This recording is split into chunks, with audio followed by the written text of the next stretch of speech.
अस्सलाम वालेकुम स्टूडेंट्स। आज हम एवियल ट्री में डिलीशन को देखते हैं कि एवियल ट्री से वैल्यूज़ को डिलीट कैसे करना है। एवियल ट्री बेसिकली हम बात कर चुके हैं कि एक बैलेंस्ड बाइनरी सर्च ट्री है। तो इसमें इंजर्शन का मेथड हमने देखा है। इंजर्शन के लिए हम वही रूल फॉलो करते हैं कि every node has smaller node at it's in its left sub tree and greater nodes greater in value nodes at its right side. सो इंजर्शन के लिए तो हमारे पास वही रूल होगा कि जैसे ही वैल्यूज़ आती जाएंगी हम उन्हें रूट से कंपेयर करना शुरू करेंगे, और अगर तो वो रूट से छोटी हैं तो हम लेफ़्ट साइड पे मूव करते हैं, और अगर रूट से बड़ी हैं तो हम राइट साइड पे मूव करते हैं। नोट्स को राइट साइड पे मूव करते हैं और इन्हें इंसर्ट कर देते हैं। ठीक है, ये तो था सिंपल, आप बाइनरी सर्च ट्री के अंदर इंसर्शन कैसे करते हैं। लेकिन यहाँ पर हम बात कर रहे थे एवियल ट्री की, जो कि एक बैलेंस ट्री था।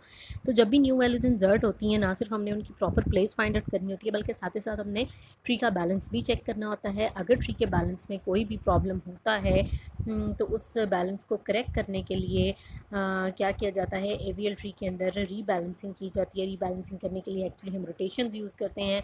रोटेशंस की हमने 4 टाइप्स देखी थी, जिसमें single left rotation, single right rotation, double left right rotation या फिर डबल राइट लेफ़्ट रोटेशंस।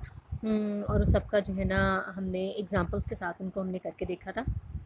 बहरहाल जी, जिस तरह आपके पास एवियल ट्री के अंदर इंजर्शन का प्रोसीजर, इंजर्शन के प्रोसीजर में आपको बैलेंस को, ट्री के बैलेंस को रिकंसीडर करना होता है, चेक करना होता है, करेक्ट करना होता है। सिमिलरली जब एवियल ट्री में से कोई नोड डिलीट की जाती है तो उस नोड को डिलीट करने से भी ट्री का बैलेंस इफ़ेक्ट होता है, और उस बैलेंस को करेक्ट करने के लिए बैलेंसिंग के फैक्टर्स को दोबारा से चेक करके नोड्स को रोटेट किया जाता है। अगेन यहाँ पे भी वही रोटेशंस यूज़ हो सकती हैं, जैसे कि हमने इंसर्ट करते हुए देखा। देखिए जी, डिलीट क्या है, इन्वर्स है इंसर्ट का। अगर एक वैल्यू x है and an AVL tree t है, तो हमने किसी भी नोड x को डिलीट करने के लिए डिलीट करने के बाद रीबैलेंस करना ट्री को अगर ज़रूरी है, अगर बैलेंस करना ज़रूरी है तो हम बैलेंस करेंगे, अदरवाइज़ नहीं। Turns out that deletion of the node is considerably more complex than insert. वो हमेशा हमारे पास डिलीशन का काम हर डेटा स्ट्रक्चर में डिलीशन जो है हमारे पास डिफ़िकल्ट होती है इंजर्शन की निस्बत। इंजर्शन में अगर हम हाई बैलेंस ट्री में बात करें इंजर्शन की, तो at most one single rotation या वन डबल रोटेशन के साथ हम इंजर्शन कर सकते हैं। जबकि डिलीशन की बात करें तो डिलीशन में भी हमने यही रोटेशंस को ही रीस्टोर करी, उन्हीं रोटेशंस को यूज़ करके डिलीशन के बाद ट्री को बैलेंस करने के लिए हम जो है ना ट्री को बैलेंस कर सकते हैं सेम रोटेशंस को यूज़ करके। अगर हमें मैक्सिमम भी रोटेशंस करनी पड़े, यानी अगर आप एक ट्री की नोड को डिलीट करते हो और बैलेंस को करेक्ट करने के लिए अगर आपको मैक्सिमम भी रोटेशंस करनी पड़े, यानी हर लेवल पे आपको एक रोटेशन करनी पड़े, तो तब total rotations log base two n rotations बनती हैं आपके पास। ये लॉग बेस टू एन कहाँ से आता है, ये हम कॉम्प्लेक्सिटी जब कैलकुलेट करना सीखेंगे तब हमें समझ आ जाएगा कि ये लॉग बेस टू एन क्या है। बहरहाल जी, हमें कहने का मतलब है बहुत ज़्यादा रोटेशंस करनी पड़ती हैं, और ये वर्स्ट केस कहलाता है कि जब आपको हर लेवल पे रोटेशन करनी पड़े जब आप एक नोड को डिलीट करें। Again, avial tree is a complete binary search tree, is a balanced, not complete, is a balanced binary search tree. So इसमें भी डिलीशन का वही हमारे पास 3 केसेस होंगे कि whether we have to delete a leaf node, whether we have to delete a non-leaf node with one child, और third case whether we have to delete a non-leaf node with two children. तो जो भी हमारे पास case होगा binary search tree के deletion के rule के मुताबिक, पहले तो हम उसे फॉलो करते हुए जो है लीफ नोड को सिंपली डिलीट कर देंगे। Non leaf node with one child को डिलीट करते हुए उसके डिसेंडेंट को उसके डिसेंडेंट यानी उसके चाइल्ड को डिलीट होने वाली नोड के पेरेंट के साथ जोड़ देंगे। और non leaf node with two child के केस में हम अपने पास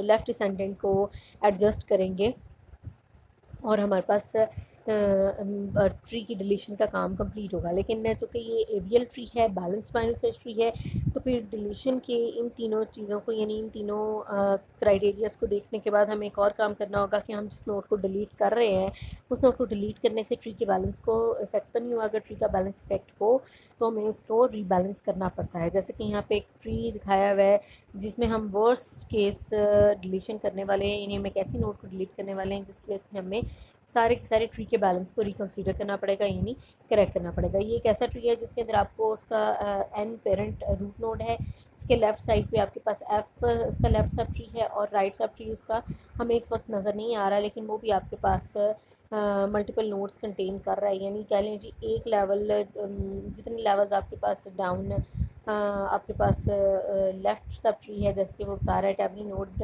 इन the ends left sub tree is one shorter than the right sub tree, right sub tree उससे एक लेवल ज़्यादा ही है। यानी यहाँ पे ट्री हम बना के नहीं उन्होंने दिखाया, लेकिन ऐसा ही है।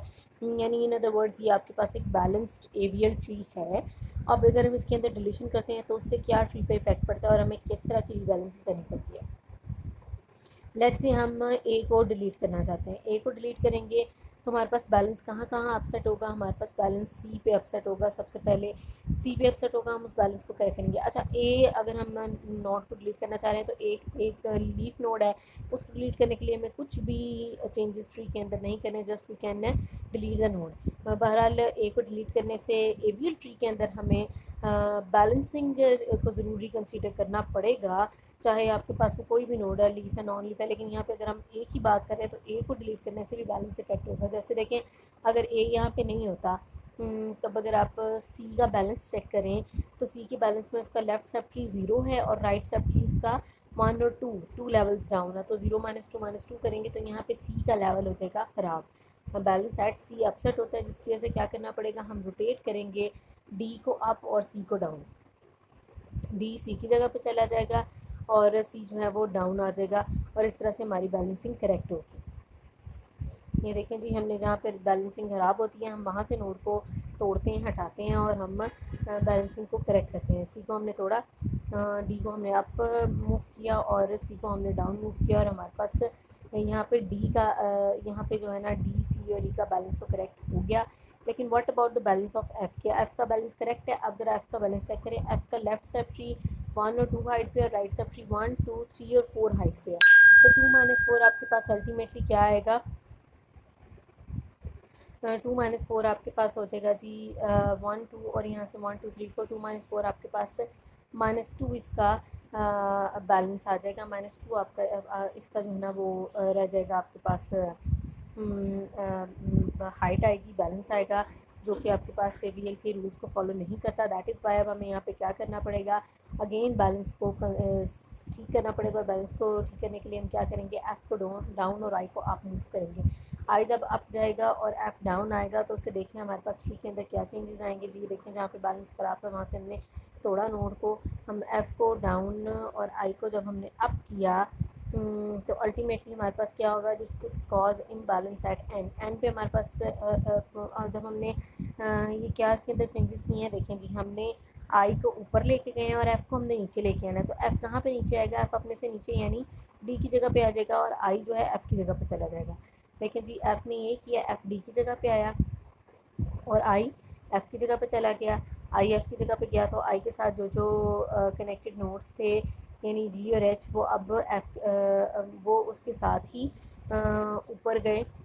वो जो है उसकी बजाय एफ़ के साथ जुड़ गए, ठीक है। आई के साथ जो जी और एच था वो अब एफ़ के चाइल्ड बन गए और एफ़ ने जिसकी जगह ली उसको उस ट्री को उसने पुश करके उसकी जगह पे आ गया, तो उसको पुश किया तो वो उसका लेफ़्ट सब ट्री बन गया। आई का जो राइट था वो अब एफ़ का राइट बन गया और अब आई जो है आई का राइट एज इट इज़ रहा। अब आई का लेफ़्ट नहीं है, आई का लेफ़्ट इसलिए नहीं है क्योंकि जब हमने आई को अप मूव किया तो अप मूव करने से आई को अप मूव करने से हमारे पास एफ़ नीचे आया, एफ़ नीचे आया तो एफ़ का राइट सब ट्री आई का लेफ़्ट सब ट्री एफ़ का राइट सब ट्री बन गया और आई ने एफ़ की जगह ले ली, ठीक है जी। लेकिन इस तरह से हमारे पास से ये रोटेशन करने से अब अगर आप देखें तो आपके पास एन पे बैलेंस ख़राब हो जाएगा। एन पे बैलेंस किस तरह से ख़राब हो जाएगा, अगर आप देखें तो आपके पास एन का जो है left sub tree 1 2 3 4 1 2 3 4 levels down है, जबकि यहाँ पे आपके पास आपका उससे एक ज़्यादा मतलब उसका लेवल अगर आप 30 कहते हो या उसका आप लेवल इंक्रीज़ उससे 2 लेवल नीचे कहते हो तो आपके पास 1 2 3 4 4 माइनस 4 माइनस अगर आप यहाँ पे 6 कहते हैं लेट्स से, तो आपके पास यहाँ पे एन पे जो है ना बैलेंस ख़राब हो जाएगा। कहने का मतलब है कि ये एक्चुअली हमने एक ऐसी डिलीशन ली थी जिसमें आपके पास हर नोड से उसके हर नोड को हर नोड के पेरेंट का जो है ना हर लेवल पे नोड का जो है ना बैलेंस ख़राब हुआ है। जैसे ए को डिलीट करने से सी का बैलेंस ख़राब हुआ, उसको करेक्ट किया तो हमारे पास एफ का बैलेंस ख़राब हो गया, उसको करेक्ट किया तो हमारे पास जो है ना अब एन का बैलेंस जो है डिस्टर्ब हो गया। एन के बैलेंस को करेक्ट करने के लिए हमें क्या करना पड़ेगा, दोबारा इसको रीअरेंज करना पड़ेगा अपने ट्री को, ताकि हमारे पास बैलेंस करेक्ट हो जाए। हम बेसिकली प्रोसीजर अगर हम डिलीशन का देखें तो डिलीशन का प्रोसीजर ये है कि हम बाइनरी सर्च ट्री की तरह